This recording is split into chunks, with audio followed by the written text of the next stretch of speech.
করছো? এটা বসে আছি কেন? শোনো, আমি আর তোমার সংসার করবো না। আমার সংসার করবা না মানে? বিয়ে হওয়ার পরে তুমি আমার কয়টা আবদার পূরণ করছো বলো তো? এটা তুমি কি বলো, তুমি সংসার করবা না মানে? এইটাই, আমি তোমার জন্য আমার বান্ধবীদের কাছে যেতে পারি না, কারণ ওরা ওদের বাসায় গেলে ওরা বলে ওর হাজবেন্ড এইটা দেয় সেটা দেয়, ওদের কোনো কিছুই অভাব রাখে না।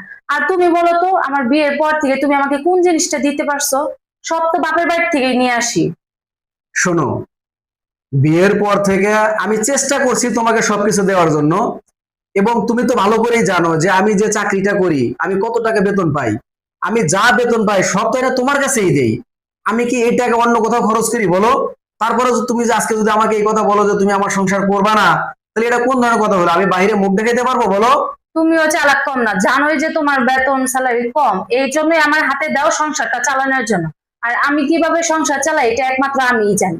আমি এত কিছু বুঝি না, আমি তোমার সাথে থাকতে পারবো না।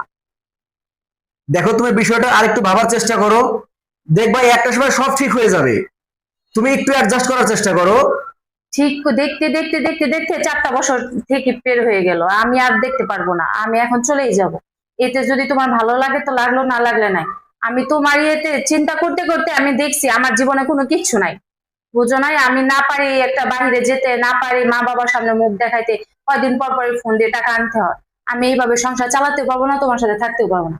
যখন তুমি নিজের পায়ে আরো বড় ভাবে দাঁড়াতে পারবা তখন আসবো, তার আগে আসবো না। এটা কোনো সমাধান হলো বলো? স্বামীর বিপদের সময় স্ত্রী যদি পাশে না থাকে, তাহলে সেই স্ত্রী দিয়ে স্বামী কি করবে বলো? শোনো, আমার এত জ্ঞানের প্রয়োজন নাই, আমি এত জ্ঞান নিতে আসি নাই, আমি তোমাকে জাস্ট আমার কথা আমি বলতে আসছি, আমি তোমাকে বলে চলে যাব। আমি এত জ্ঞান এত এই কথা নিতে পারবো না। তাহলে এটা কি তোমার শেষ কথা? এটাই আমার শেষ কথা, আমি চলে গেলাম।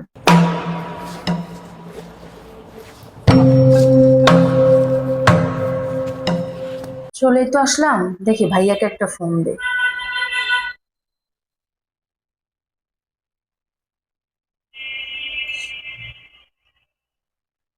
হ্যালো, আসসালামু আলাইকুম ভাইয়া। ওয়ালাইকুম আসসালাম। হ্যাঁ ভাইয়া, ভালো আছো? হ্যাঁ আছি ভালো। ভালো আছো? হ্যাঁ, আমি একটু ফোন দিছিলাম একটা দরকারে। কি দরকার বোন? ফোন দিছিলাম, আম্মু আব্বু তো আর বেঁচে নেই, তো তুমি তো আছো এই জন্য তোমাকেই ফোন দিলাম। হ্যাঁ বলো। আমি না ওই বাসা থেকে চলে আসতেছি। কেন? দেখো না, সব সময় টানা হেরসা, সংসারে টানাটানি ভালো লাগে না। আর এত কম স্যালারিতে কি চলে সংসার? এটা কোনো কথা? একটা বার চিন্তা করলে না? কি চিন্তা করব, সব সময় তোমার থেকে টাকা নিয়ে আসতে হয়। আম্মু আব্বু কিছু টাকা জমায় রাখছে, ওখান থেকে নিয়ে আসতে হয়। এভাবে কি পারা যায় সংসারে? না বোন, এটা ঠিক করো না এটা। সব সময় কি এরকম অভাব থাকবে নাকি? একদিন তো একদিন তো অনেক টাকা ইনকাম করবে। এতদিন ধরে সংসার করতেছে, হঠাৎ করে এইভাবে চলে আসাটা ঠিক করে নাই। তাহলে কি আমি ভুল করে ফেললাম? হ্যাঁ অবশ্যই ভুল করছিস। তাহলে কি চলে যাবো ওর কাছে আবার? হ্যাঁ হ্যাঁ, তুই এক্ষুনি চলে যা।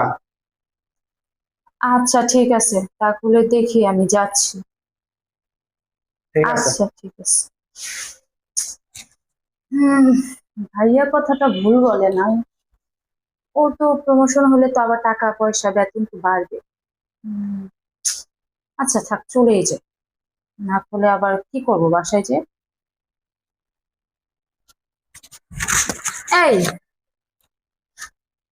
কি ব্যাপার? তুমি না বাপের বাড়ি চলে গেলা আবার?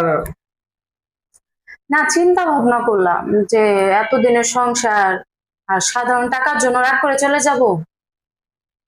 শোনো, তোমাকে একটা কথা বলি, মানুষের অভাব সারা জীবন থাকে না বুঝছো।